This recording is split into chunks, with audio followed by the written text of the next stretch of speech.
Ya podemos iniciar, ingeniero.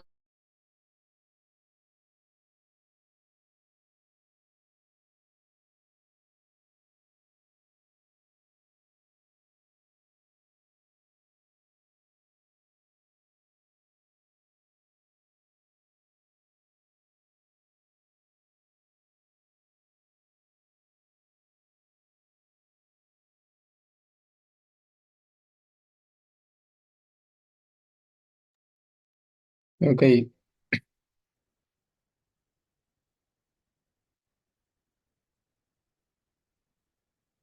bien. Buenas noches. Vamos a ir entonces. Bueno, en esta oportunidad vamos a hablar un tema muy importante dentro de la agricultura, como es el tema de la fertilización de suelos y manejo de biofertilizantes en cultivos. ¿Ok? Para enfocarnos en todo lo que tenga que ver con el tema de la fertilización, es bueno siempre hablar un poco sobre los conceptos preliminares básicos que debemos de conocer acerca sobre la fertilización. ¿Qué es la fertilización? Bueno, básicamente es el estudio de la fertilidad del suelo, obviamente, y de la fertilización que comprende obviamente el estudio de cada uno de los nutrientes y elementos esenciales para todo cultivo.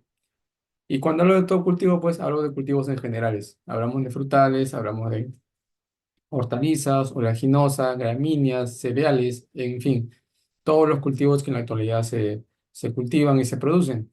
Enfocado ello, y básicamente a partir de ahí es donde nace pues el tema del rendimiento y la calidad de un cultivo. Vamos a ver entonces que los fertilizantes cumplen un rol muy importante dentro de la nutrición de un cultivo.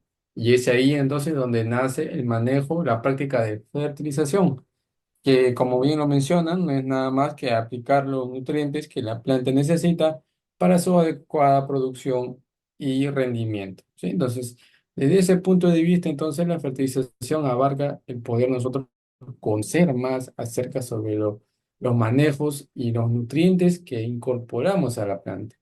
Vuelvo a repetir, no es solamente aplicar el fertilizante y ahí queda.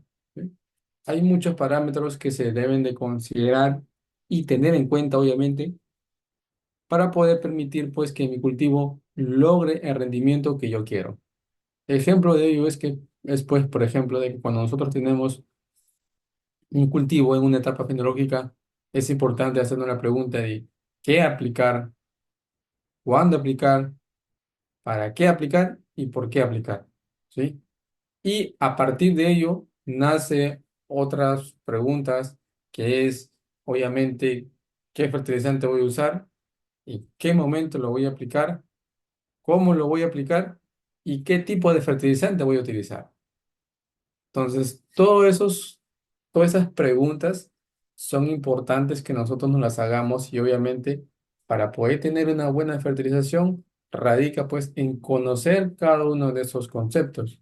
Obviamente es importante que conozcamos también que además de ello es importante comprender el estudio de estos nutrientes, es decir, ¿para qué sirven estos nutrientes? ¿Para qué sirve el nitrógeno? ¿Para qué sirve el fósforo? ¿Para qué sirve el potasio? ¿Para qué sirve el calcio, el magnesio, el boro, el manganeso, el cobre, el zinc? En fin, todos los elementos que conocemos. ¿Es importante que sepamos el estudio de cada uno de ellos? Claro que sí, porque a partir de ello, pues, vamos a dar una recomendación. ¿Sí? Y esa recomendación está enfocada, obviamente, en poder suplir esa carencia, ¿no? O esa deficiencia que tiene la planta. Otro lado sería el tema de exceso, porque no solamente hay carencia, sino también hay exceso. Y dentro de la carencia y el exceso, ambos son muy perjudiciales para el cultivo. El exceso obviamente crea toxicidad, quemaduras, ¿no? Necrosis en el cultivo y a la larga pues provoca la muerte regresiva de la planta. Cuando hablamos de deficiencia es cuando un elemento está carente en el cultivo. Es decir, no tiene la cantidad adecuada del elemento para que la planta pueda desarrollarse. Y es ahí entonces donde viene la práctica de fertilización que es entonces, como bien lo menciona, incorporar los nutrientes para la planta. ¿Sí? Ahora, obviamente, los aspectos relacionados con la utilización, el manipuleo y el manejo son otros aspectos, otras variantes que debemos de considerar. ¿Ok? Entonces, fíjense ustedes en la importancia entonces de conocer y aplicar esta práctica de fertilización en los cultivos. Importante que sepamos y conozcamos pues cuál es el objetivo de la fertilización de un suelo. ¿Eh? Digo fertilización de un suelo porque siempre nosotros vamos a tener que considerar que cuando nosotros apliquemos esta práctica, estamos fertilizando el suelo más no la planta. La planta lo va a tomar obviamente cuando estos nutrientes estén en la solución suelo y una vez en la solución suelo, pues la planta lo va a absorber. Ahora, ojo. Vuelvo a repetir esto porque es muy importante que quede claro de que cuando nosotros aplicamos un fertilizante al suelo, obviamente, este fertilizante está de manera no disponible para la planta. Como vuelvo a repetir, no es aplicar y dejarlo ahí. Hay que ver ciertas consideraciones como la lixiviación, la volatilización, la percolación, ¿no? Y que obviamente estos elementos muchas veces se pierden también por precipitación. Un sulfato, mejor dicho, o un fosfato de repente, un fosfato de calcio, ¿no? Sabemos que el fosfato de calcio es una enmienda básicamente inerte, que la planta no lo toma y precipita en forma de sarro y obviamente eso no es disponible para la planta. Si hablamos de los fosfatos diamónicos, fosfatos monoamónicos, y obviamente esos sí son sales que dentro de un proceso de disolución en contacto con el agua del suelo, pues se separan en fosfatos, ¿no? En amonio, que obviamente son elementos que están disponibles para la planta. Y entonces, ahí viene la importancia entonces de considerar el tema del manipuleo de estos fertilizantes. Ahora, el objetivo fundamental obviamente de la fertilización radica en ciertos parámetros como es elevar y mantener la fertilidad de un suelo. Cuando haya deficiencia lo elevamos y si hay lo adecuado, pues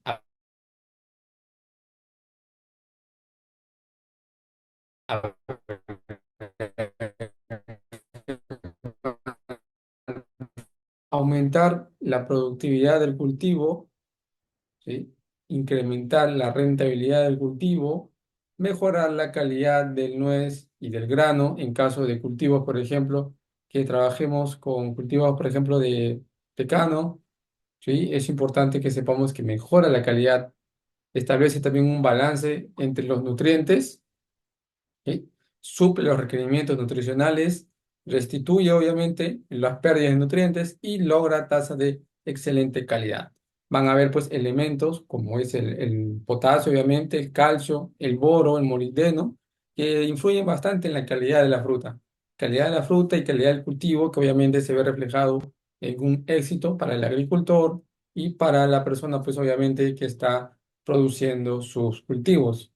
Entonces, desde ese punto de vista, ustedes podrán darse cuenta que todos los objetivos de la fertilización están enfocados pues, en mejorar la calidad y el rendimiento de un cultivo, a su vez, pues, evitando pues, que este cultivo nazca o, mejor dicho, se desarrolle, ¿no? Con ciertas carencias y deficiencias. Esto de acá es una imagen muy importante que me gustaría que lo tengamos en cuenta. ¿Por qué? Porque si ustedes pueden ver ahí, ahí está un cultivo, por ejemplo, podríamos decir, de cacao. Y este cultivo de cacao, obviamente, si ustedes se podrán dar cuenta, se le ha hecho una calicata y en esa calicata, obviamente, está las raíces que nosotros podemos ver a simple vista, son las raíces, pues, que básicamente son las que le dan la alimentación a la planta. ¿Por qué digo esto? Porque la principal fuente de ingreso de los nutrientes a la planta es a través de las raíces.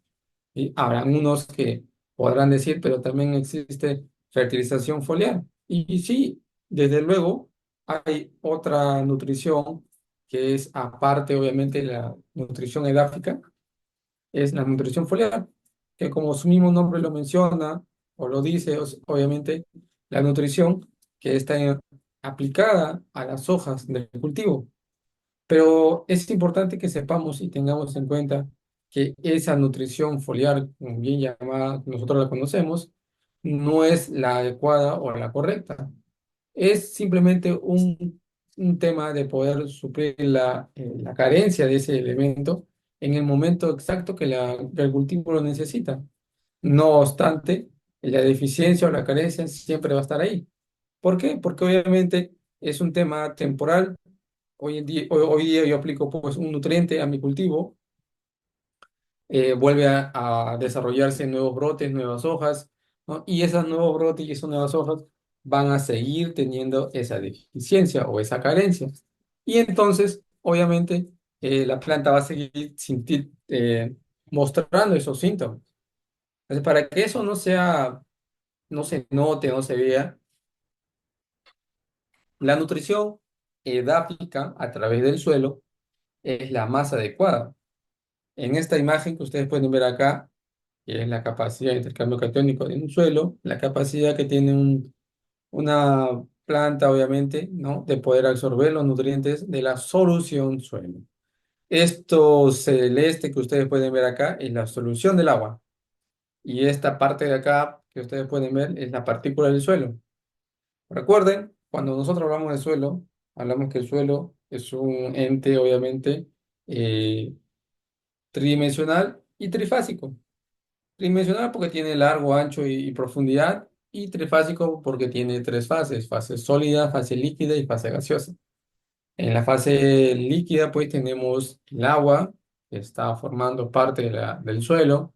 El parte gaseosa es lo que nosotros conocemos como el oxígeno, que está también en el suelo, donde las plantas pueden respirar. Y la parte sólida pues está formada por la partícula arcillo húmico, que es tanto el suelo como la materia orgánica. ¿Sí? Y entonces, la solución suelo es lo que nosotros vamos a poder permitir que los nutrientes que están en el banco, como es el suelo es el banco que tiene cargas negativas y atrae a los nutrientes positivos. Y una vez que están en el coloide o la partícula del suelo, cuando estos elementos hacen un proceso de disolución, el agua, el H2O, entra en contacto con el calcio, con el magnesio, y se forman y se liberan cationes de calcio y de magnesio. Y estos cationes, pues, desde luego, son absorbidos por la planta en la forma que corresponde. Digo forma que corresponde porque el nitrógeno, por ejemplo, no se absorbe como ion nitrógeno, sino como fuente de amonio y nitrato. El fósforo tampoco se absorbe como fuente de fósforo, sino como fosfato, ¿no? En algunos casos, como ácido fosfórico, obviamente. El potasio sí se absorbe como potasio, como ion potasio, el calcio igual, el magnesio también. El boro, por ejemplo, como óxido de boro, ¿sí? Entonces, hay elementos que obviamente se absorben dependiendo, pues, de una determinada forma. Y entonces, la importancia de que el elemento esté en esa forma va a permitir, pues, que la planta lo pueda tomar.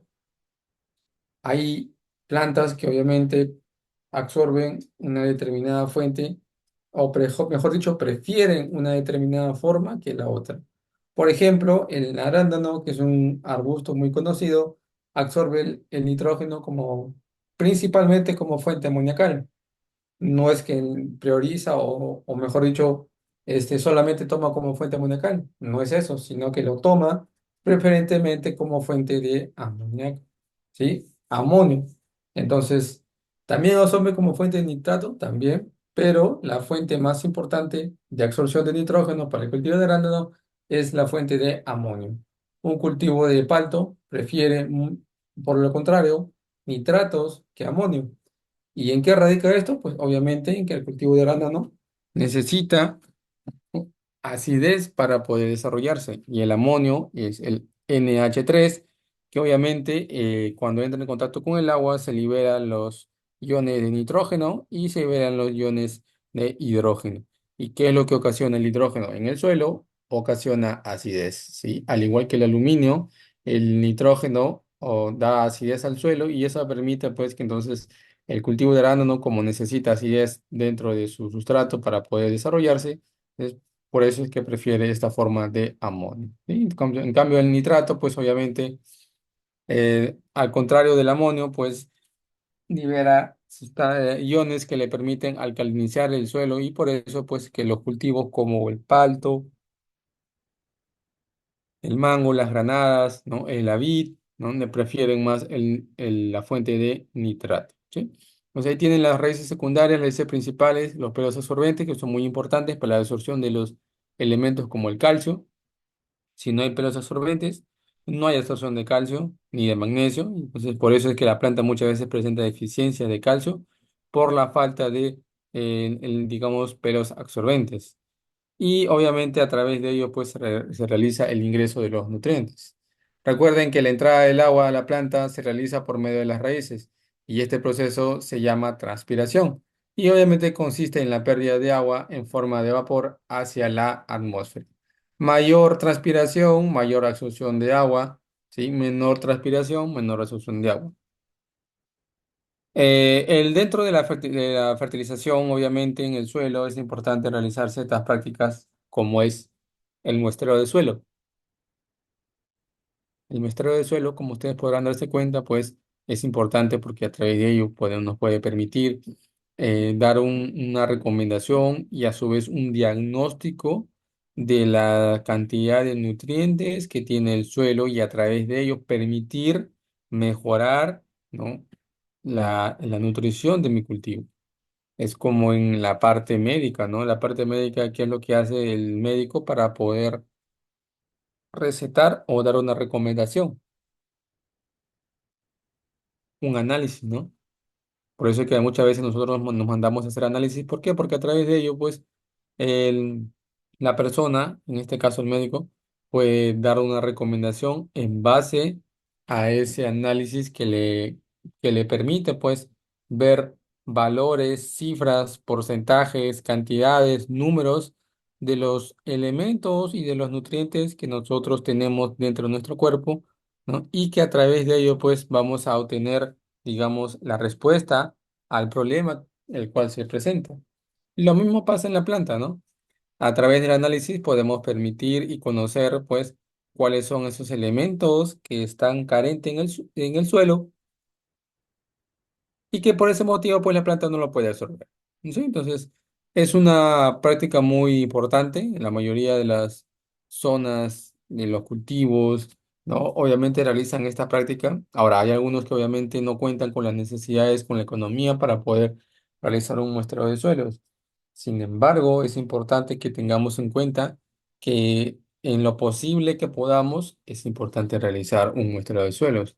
Ahora, hay ionómetros, equipos que en la actualidad existen y que nos pueden permitir, pues, también tener o muestrear, ¿no? Los nutrientes que tiene el suelo, obviamente, en el momento in situ, es decir, en el momento exacto en el cual yo estoy tomando la muestra.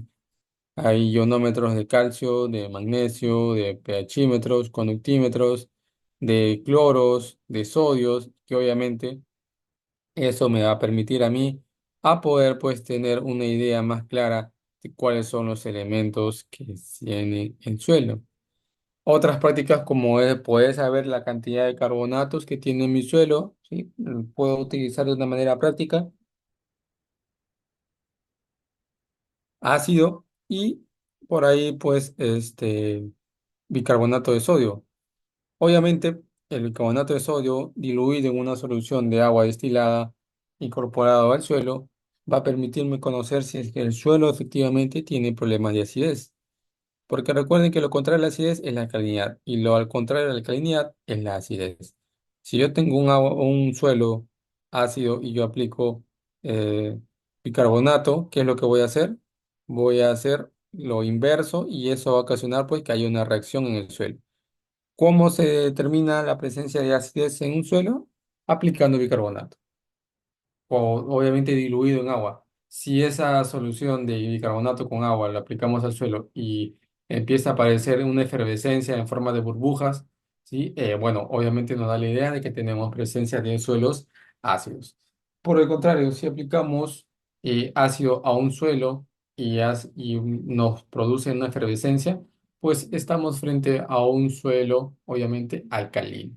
Sí, entonces para poder darle soluciones y correcciones a ese suelo pues habría que aplicar bien ácido o bien aplicar pues enmiendas cálcicas para poder obviamente reducir y controlar los problemas.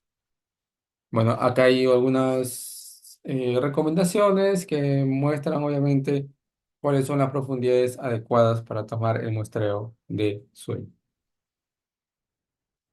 Principalmente hay que tener en cuenta que la mayor actividad, eh, tanto física, química y biológica, se realiza dentro de los 40 a 30 centímetros de la capa superficial del suelo, y entonces es ahí donde existe también la mayor cantidad de raíces y por ende pues es la parte en la cual tenemos que enfocarnos un poco más. Sí, las raíces obviamente y los nuevas, los pelos absorbentes, siempre van a estar en la parte superficial y por eso pues obviamente es ahí donde tenemos que tener en cuenta el tema del muestreo del suelo. ¿Ok? Bueno, esta es una muestra de cómo es que se toma la muestra del suelo. Sí, básicamente que es importante delimitar los campos, dividirlos por sectores, por bloques, ¿no? Tipo de suelo, tipo de cultivo, etapa fenológica del cultivo, pues alturas, pendientes, todo. Es importante que lo detallemos en el muestreo y una vez delimitados los sectores, los bloques, los predios, vamos a llevar obviamente a contabilizar los puntos que vamos a marcar. Contra más muestreo tengamos en el sector, nos vamos a acercar más a la realidad. Es decir, más muestras tomo, más seguro voy a estar de los resultados que me pueda dar el laboratorio. Si yo tomo dos, tres muestritas en un campo de 1 hectárea, pues voy a tener un dato quizás no muy confiable. Lo más adecuado es al menos tomar 20 muestras por hectárea. Es lo mínimo que yo pueda tomar para poder, digamos yo, acercarme a la realidad de mi campo. Una vez que ya he tomado esas muestras, o mejor dicho, que yo ya he marcado los puntos, pues tendré que utilizar un tornillo, una pala, una lampa, ¿no? Para poder sacar las muestras. Y luego de ello viene la etapa, obviamente, de poder delimitar, ¿no? Y marcar, ¿sí? Las cantidades que yo voy a enviar al laboratorio. Acá, por ejemplo, ustedes pueden ver, ¿no? Que con la ayuda de una lámpara, lo que se hace, pues obviamente es quitar los dos extremos de la lámpara y dejar solamente la muestra central. Esta muestra de en medio se incorpora en un balde, en una bolsa, y se hace lo mismo para los siguientes puntos, de manera que yo voy a tener 20 puntos en este balde y una vez tenido los 20 puntos o las 20 muestras que son consideradas como submuestras, pues las voy a mezclar juntas y voy a obtener una muestra uniforme de las 20 submuestras que yo he aplicado o he ingresado en este recipiente. Y una vez que ya pues tengo la muestra principal, la etiqueto y le pongo todos los datos correspondientes al predio. Estas son las recomendaciones que básicamente nos ayudan a poder conocer cuáles son las recomendaciones que yo puedo dar en base a un resultado. Por ejemplo, si tengo suelo salino, ¿qué debo de hacer? Un lavado. Si tengo suelo sódico, ¿qué tengo que hacer? Ah, bueno, aplicar un mismo lavado y aplicar enmiendas a base de calcio, preferentemente yeso. Igual para un suelo salino-sódico. Para un suelo arenoso, lo más recomendable, aplicación de materia orgánica y ácidos húmicos.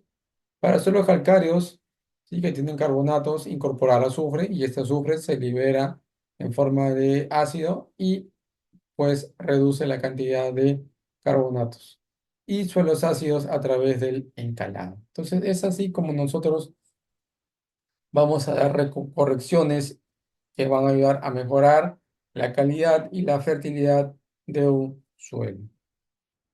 Los principios de la fertilidad son muy importantes considerarlos y conocerlos. Estos principios me van a permitir a mí pues, poder dar una idea más clara de cuál es el rendimiento de mi cultivo, los rendimientos obviamente máximos y límites que puedo obtener a través de la fertilización.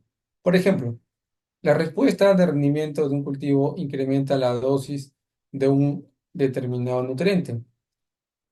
Y si ustedes se pueden percatar ahí en la imagen, vamos a observar que, por ejemplo, hay niveles de nutrientes que contra más yo aplique ese nutriente o ese elemento, la producción va a aumentar. Sin embargo, va a haber un punto en el cual la producción ya no va a aumentar, así yo le aplique más nutriente. Entonces, si ustedes se pueden percatar acá, acá tenemos en esta tabla, ¿no? Tenemos niveles de nutrientes. A ver, voy a poner esto de aquí. Ok. Niveles de nutrientes, ¿no? 1 hasta el 14. ¿Cuáles son los rendimientos obtenidos a través de esta incorporación de nutrientes? Supongamos que aquí tenemos un nutriente nitrógeno.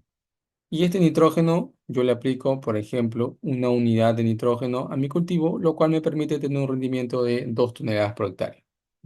Para el siguiente, aplico 2 unidades de nitrógeno y mi rendimiento aumenta a 2,5. Quiero aumentar más producción, pues aplico 3 unidades de nitrógeno y mi rendimiento aumenta a 3,2. Igual para el tema de 4 unidades, 5, 6, 7 y diría yo hasta 8 unidades. A partir de aquí, de la octava unidad que yo le estoy aplicando al cultivo, que tengo un rendimiento de 4,3, voy a presentar más bien que si yo quiero aumentar el rendimiento, ¿no? Y le aplico ya no 8 sino 9 unidades, mi rendimiento no va a cambiar prácticamente nada. Así yo le aplique 10, 11, 12 unidades, el rendimiento va a ser el mismo. Muy por el contrario, en vez de aumentar, el rendimiento puede bajar, producto de la que, de la toxicidad de un elemento. Entonces, este principio es muy importante porque no se trata solamente de aplicarle más, pues yo tengo más. Y quiero seguir produciendo más, le aumento más la dosis también. Obviamente sí, la planta va a reaccionar y va a responder, pero va a llegar un momento o un límite en que la planta ya no va a absorber más, ya no va a tomar más nutrientes, sino que por el contrario la planta ya lo va, digamos, a querer expulsar o botar, y ahí es donde nace pues la toxicidad de un nutriente dentro de la planta. ¿Sí? Entonces, este principio entonces es muy importante que siempre lo tengamos en cuenta. Ahora, acá hay otro principio que nos menciona también, sobre todo en las curvas de la respuesta, que obviamente es la representación gráfica de la relación entre la cantidad de nutrientes aplicados y el rendimiento del cultivo. ¿Sí? Entonces, igual que el anterior, simplemente que como ustedes pueden ver acá, ¿no? Tenemos los mismos nutrientes, las mismas, por ejemplo, unidades de nitrógeno, el rendimiento igual. Y aquí vamos a ver cuál es el porcentaje de incremento de un rendimiento en el cultivo. Aplicando obviamente una unidad de nitrógeno, obtenemos rendimiento de 2 toneladas por hectárea, lo cual me permite tener un rendimiento relativo de 0,43%, obviamente por debajo del 50%. Para yo llegar al 50% o superar el 50%, tendría que aplicar 2 unidades de nitrógeno en el cultivo para llegar pues a 54% de rendimiento relativo. Entonces, pero, igual que en el caso anterior, si vemos y nos percatamos y nos damos cuenta que llega un punto, ¿no? En su máximo, digamos, pique, ¿no? Que obviamente es 2 unidades de nitrógeno, los rendimientos, ¿no? Llegan al 100%. Y cuando el rendimiento llega al 100%, pues obviamente hemos llegado a un límite en que la planta le hemos exigido, ¿no? Que produzca su mayor cantidad de cosecha. Y cuando obviamente para la siguiente campaña la planta ya no va a tener muchas reservas porque ya, digamos, tiene todo, ¿no? Ya no hay más que absorber. Y en vez de producir más, la planta empieza a reducir su rendimiento. Y es así entonces como no debemos de eh, darle exceso de nutriente a un cultivo, ¿sí? Porque nos va a permitir pues tener estos problemas en el campo. Y dado ello, podemos ver entonces que en esta curva, ¿no? Hay un incremento de producción, de calidad, pero llega un punto entre 12 y 13 que ya empieza a bajar. Por más que le metamos más nutrientes, por más que le echemos más, por más que le apliquemos, va a disminuir los rendimientos. ¿Eh? Ahora, hay consideraciones también importantes como ese rendimiento tiene un máximo condicionado por el potencial genético del cultivo y una vez pues que ha alcanzado su máximo potencial de rendimiento, empieza a disminuir. Entonces, no es nada nuevo el conocer y saber acerca sobre estos puntos o estos criterios que me van a permitir a mí pues tener un concepto más claro de lo que es la fertilización.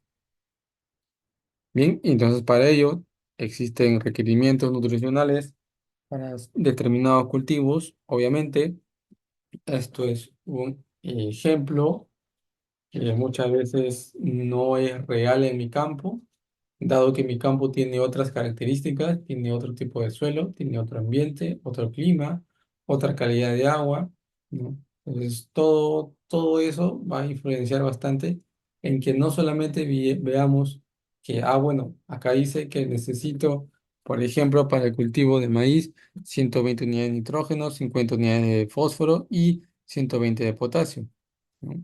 A su vez 40 de magnesio y 25 de azufre. Entonces, no siempre esto va a ser exacto para mi campo. Y recuerde que cómo puedo yo saber cuánto aplicarle a mi cultivo, pues es obviamente haciendo un análisis de suelo. Y en ese análisis de suelo me va a ayudar, me va a permitir a mí poder saber cuál es la dosis recomendada para mi cultivo.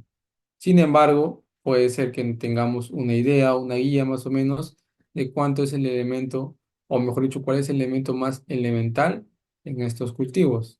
Desde luego, el nitrógeno siempre va a tener que ser prioridad en la mayoría de los cultivos, no digo todos, en la mayoría de los cultivos, porque habrá pues cultivos en la cual puedan tener mayor necesidad de nitrógeno y otros menor cantidad de nitrógeno. Y por ejemplo, en el caso de la cebolla, pues tenemos solamente 85, ¿no?, kilogramos por hectárea de nitrógeno, suficiente para que el cultivo de cebolla pueda desarrollarse. Sin embargo, si nos vamos obviamente a otro cultivo, como la coliflor, por ejemplo, ¿no?, que necesita 250 unidades, mejor dicho, kilogramos por hectárea de nitrógeno. Entonces, a diferencia de la cebolla y la coliflor, son dos cultivos distintos que requieren pues cantidades diferentes de cada elemento y que obviamente eso va a estar de la mano ligado con los datos de los análisis de suelo. ¿Sí? Hay principios que es muy importante considerarlos y vuelvo a repetir, importante que lo tengamos en cuenta porque a través de estos principios vamos a poder conocer la importancia de los nutrientes en el cultivo y en el suelo. Hay una ley del mínimo que está dado por Levy que básicamente menciona que el crecimiento y rendimiento de los cultivos obviamente va a estar limitada por el elemento más deficiente en el suelo. Y muchos de ustedes conocerán este gráfico, ¿no? Esta figura o este dibujo, que es muy común, muy conocido en todos los aspectos, donde se puede observar que este es un recipiente que está formado por pequeñas tablas, digamos, en forma de barras. Y obviamente, si nos percatamos, cada barra está representada por un elemento. ¿Y qué pasa cuando un elemento está carente o está deficiente y no hay la cantidad adecuada de nutrientes? No se va a poder completar, digamos, el llenado de este recipiente. Y por más que los demás estén en buen estado, por uno va a desfogarse o va a salirse todo el agua, lo que va a permitir pues que no pueda llenarse, ¿no?, el recipiente y con eso pues obviamente generar ciertos, digamos, inconvenientes dentro de la producción de un cultivo. El principio de la sincronomía, que básicamente es la idea de sincronizar las acciones de los nutrientes con los requerimientos de la planta en medida que crezca. Entonces, siempre es bueno entonces que vayamos a campo y revisemos entonces los cultivos y a través del pequeño síntoma que pueda mostrar esa planta es importante evaluar. porque si la evaluamos, pues vamos a sacar las conclusiones y vamos a poder darle la recomendación respectiva para el anime. Entonces, el tema de la sincronización es muy importante y obviamente los nutrientes de los cultivos es muy importante que tengan en cuenta esta medida para poder ayudarlos a mejorar el tema de la fertilización. Entonces, ahí tienen un principio más, que es el principio de la sincronía, y obviamente a falta de elementos, ¿no? O mejor dicho, de nutrientes en el suelo, ¿no? Viene las curvas de absorción, que básicamente es una práctica que consiste en sacrificar plantas, matar plantas, para poder evaluar todo, ¿no? Todos sus órganos, todos, digamos, su desarrollo, cómo viene desarrollándose, y eso me va a permitir a mí, pues, dar una mejor recomendación a la hora de fertilizar, ¿no? El cultivo. Entonces, a través de ello, pues, vamos a mejorar esos problemas y obviamente, ¿cómo lo hago? A través de la absorción del nutriente, ¿no? Entonces, hay que eh, observar siempre el tema de las curvas de absorción. Y vuelvo a repetir, al igual que los análisis de suelo son caros, sin embargo, la curva de absorción es muy importante porque no solamente te permite sacrificar una planta, sino también a través de ello ver la realidad del campo, poder salir y observar cuáles han sido las carencias que ha tenido el cultivo para poder, digamos, darle, darle las recomendaciones adecuadas. ¿Sí? Bueno, esas son las curvas de absorción de nutrientes. Fíjense ustedes que a través de tablas y de gráficos podemos ver y realizar estos tipos de propuestas que van a ayudar a mejorar el rendimiento y la calidad del cultivo. Igual acá tienen la absorción acumulada de nutrientes. Siempre es importante que dentro de la nutrición de un suelo hayan balances. Hay entonces zonas donde van a entrar los nutrientes a través del riego, a través de la lluvia, de las correctivas, de los flujos superficiales y del movimiento capilar.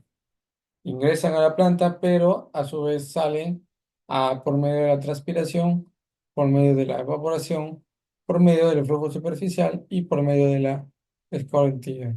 Entonces, vuelvo a repetir, esto de acá es algo muy importante que le permite pues al cultivo poder, entonces como un banco, ¿sí? Hay entradas y hay salidas y obviamente todo eso tiene que estar con, digamos, problemas para yo poder darle un elemento o un nutriente en específico.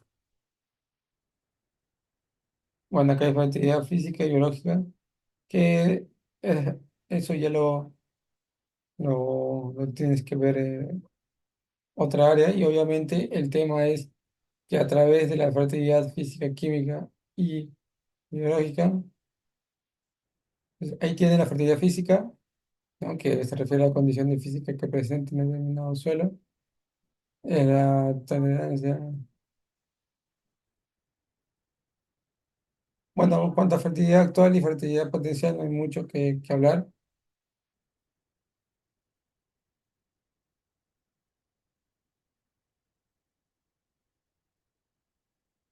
Fertilidad actual, entonces, y fertilidad potencial son dos conceptos distintos.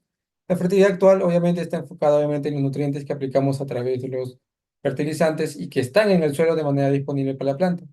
La fertilidad potencial, por su contrario, es lo que aplicamos a través de las materias orgánicas, pero que los nutrientes no están en el momento indicado para que la planta los pueda absorber. Dos conceptos parecidos, similares, pero con características distintas. Entonces, lo importante aquí es poder conocer y saber sobre cuánto aportar a mi cultivo, ¿eh? Y como vuelvo a repetir, el análisis es muy importante y a través de ello pues, ustedes pueden ver estos valores y estos valores que me van a permitir el poder mejorar el tema de la nutrición de mi cultivo, ¿eh? Esto es lo que yo les había mencionado, que las 4 R son muy importantes: saber la fuente, la dosis, el momento y el lugar donde voy a aplicar el fertilizante o el cultivo, ¿no? Fuentes, ¿qué tipo de fertilizante voy a usar? Amoniacal, fosfato, sulfúrico, no te he dicho nada. Bueno, el tema es entonces de conocer qué fuente voy a utilizar en el campo, la dosis en la cual yo voy a aplicar el fertilizante y el momento correcto, obviamente, en el cual voy a tener que aplicar. Vuelvo a repetir, no es el momento de poder, digamos, ver en campo por qué se ha surgido esta deficiencia o este problema, simplemente enfocarlo en el tema de los nutrientes que no han llegado adecuadamente a los cultivos, ¿no? O a la zona donde ellos están trabajando. Entonces, eso de ahí es muy importante siempre rescatarlo y valorarlo. Aquí tienen los elementos más importantes, 17 con el níquel. ¿Sí? Básicos, elementales dentro de la nutrición de un cultivo. Esenciales porque obviamente son indispensables para la planta y no esenciales obviamente son aquellos cultivos que no tienen pues el derecho obviamente de llamarlos y de decirle pues las cosas, ¿no? Pero eso ya es un tema que siempre se tiene que revisar, ¿ok? Bueno, tienen otro ejemplo claro, como es que la planta absorbe los nutrientes, ¿eh? Principalmente eh, son elementos que van a permitir pues que la planta pueda absorberlos y que a través de ellos lleve a los diferentes órganos de la planta. Cómo se alimenta la planta es muy importante y obviamente en el suelo participa el aire, el agua, los componentes minerales y la materia orgánica y el espacio vacío pues obviamente que constituye la porosidad. Cuando se emplean el aire y obviamente el del agua debo suponer un 50% y el contenido de humedad que es obviamente 20, mejor dicho, cuando el volumen apagado por el agua es igual al ocupado. Entonces, esas características son muy importantes que siempre las consideremos y las tengamos en cuenta. Bueno, conocer la característica física de un suelo son muy importantes. Creo que ya la mayoría es importante que lo conozca, que sepa sobre las características del suelo, saber qué tipo de suelo es, cuánto contenido de arena, limo y arcilla tiene. ¿No? Y a través de ello, pues obviamente el tema de la distribución de los tamaños de las partículas, que dice que son elementos, pues, elementales y básicos para la planta. ¿Ok? Entonces, de forma general, obviamente, el contenido de arcilla del suelo, ¿sí? Se puede clasificar, obviamente, en suelos arenosos, suelos francos y suelos arcillosos, ¿no? O cómo tú lo ves, ¿no? Cómo uno lo pueda ver y cómo uno lo pueda observar en el campo. Para ello es importante, entonces, que siempre estemos monitoreando, haciendo calicatas, para poder revisar el recipiente digamos, de los fertilizantes que voy a aplicar en el campo. Imágenes satelitales que en la actualidad ayudan bastante a mejorar el tema de la diabetes para poder pues tener buenas calificaciones, ¿no? Bueno, el tema del suelo, del sodio, por dicho, es un problema muy típico y común en los suelos que permite pues obviamente la rajadura, la pérdida del suelo, ¿no? Y que obviamente eso está afectado por los encargados y que obviamente a través de ello pues podemos conocer e identificar los problemas del sodio. El sodio por lo general no crea eh, digamos, estructuras que me puedan permitir a mí mejorar la facilidad de absorción de los nutrientes en el cultivo. Y ahí es donde involucra bastante el poder conocer, ¿no? El tema de su micrófono para que este pueda, digamos, ayudar a mejorar los rendimientos del suelo.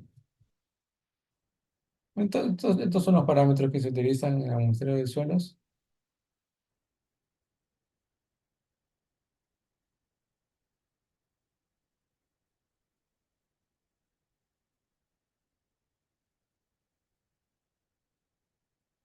Aquí tienen densidades que básicamente tienen que ver con el tema de la porosidad de un suelo y que de acuerdo a la textura del suelo pues tiene una densidad indicada y eso le va a permitir pues ser más compacto o más liviano.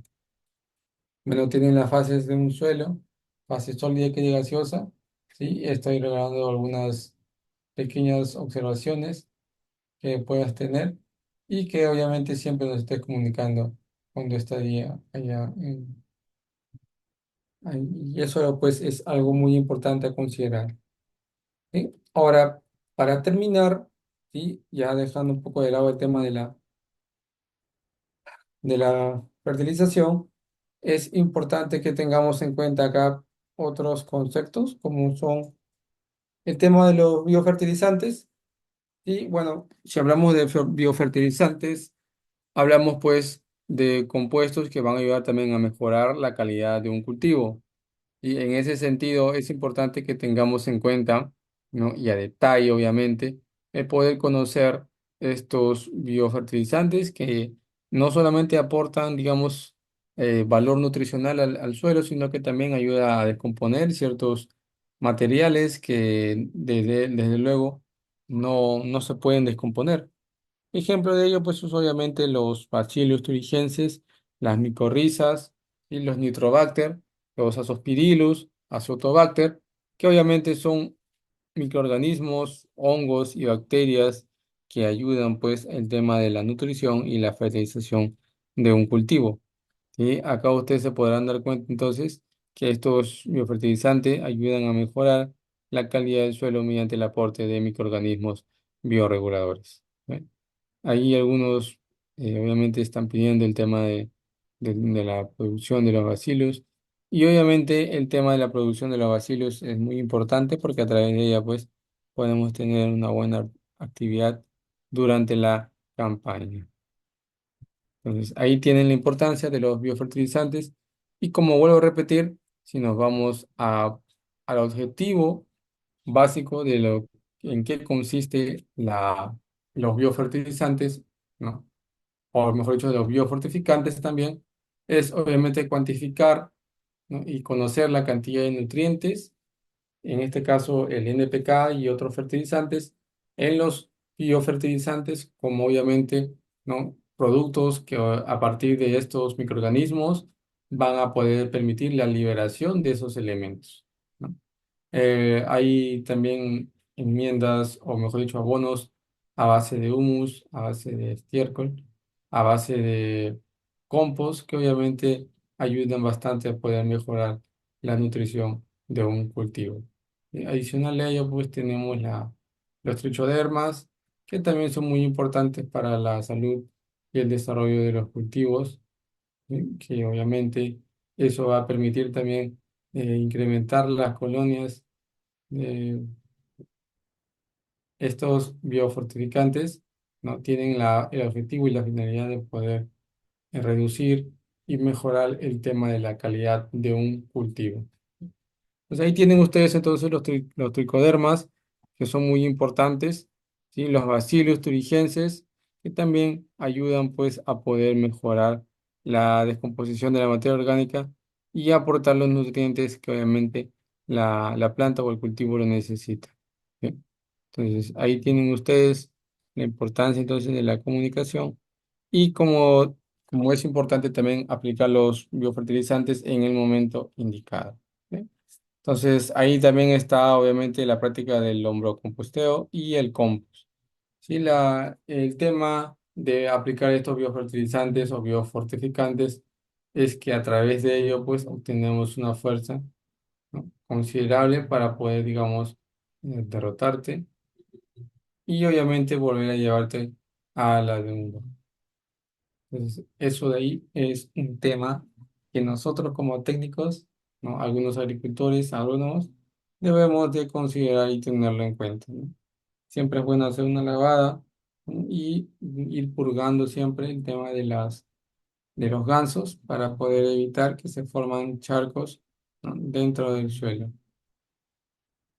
Pues ahí tienen ustedes entonces la importancia de los biofertilizantes o biofortificantes dentro de la agricultura. Sí, y obviamente es importante que estos biofertilizantes, al igual que obviamente los nutrientes, es importante que tengamos en cuenta que no todos los nutrientes, como mencioné al inicio, están disponibles para la planta.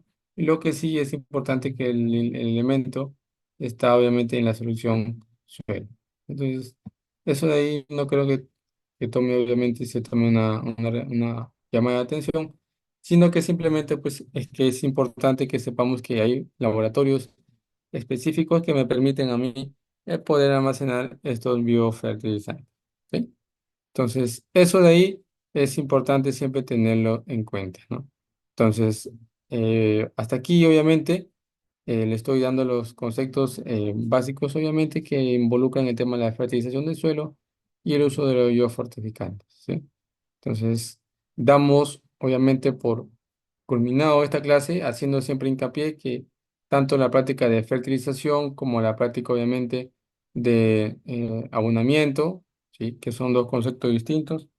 Y obviamente está también, desde luego, la parte de los biofortificantes y los biofertilizantes, ¿no?